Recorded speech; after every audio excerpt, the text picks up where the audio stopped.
Kabayata na doon, gasot na pamilya ti ano na ita? So depend La Union. Ana? Oh, so depend La Union. Beneficiaryo apo ti ride for a cause dagiti rider si Ilocos Norte. Nagadayumet 10. Okay. Detalye ka dito manipod kini Idol Lawrence. IFM News. IFM News.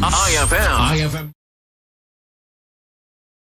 Nabalay giti na isayang kat ride for a cause dagiti riders ti Force Multipliers Peacekeeper Riders of Ilocos Norte Incorporated para kadagiti duwagasot a pamilya iti sudipen La Union kuna ni Mr. Louis Bonifacio, chairman iti nasa a grupo ket ng rugida iti alas 3 ti parbangon ang nagturong iti barangay San Francisco Norte sudipen La Union ken binayabay ida dagiti kameng ti Philippine National Police anang ikargaan da kadagiti bagas ken da dumapay a relief goods namuan a dagiti duwagasot a pamilya ket apektado ti bagyo Emong. Ket mga awisen digiti padak nga riders ket teko na ako na po hantay lang riders no dilagid di apo ket access of tipay iti community apo kapno iti kastagat at adupay ti may paen tayo ti tulong ket awisen kay mga orta apo nga padak nga riders silulukat apo iti daw iti Force Multiplier and Peacekeeper Riders of Ilocos Norte apo kapno iti kastagat agkukuyog tayo apo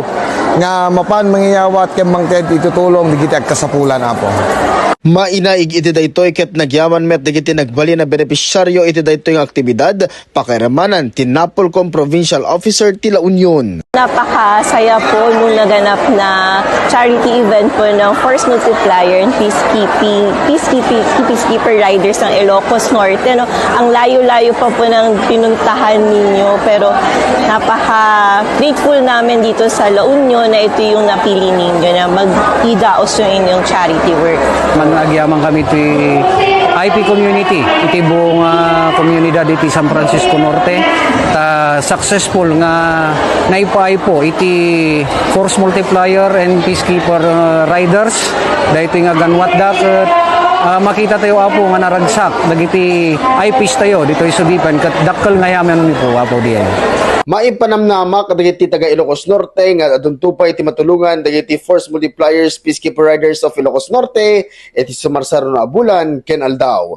Para iti IFM News, Idol Lawrence Martinez, Tatak, RMN.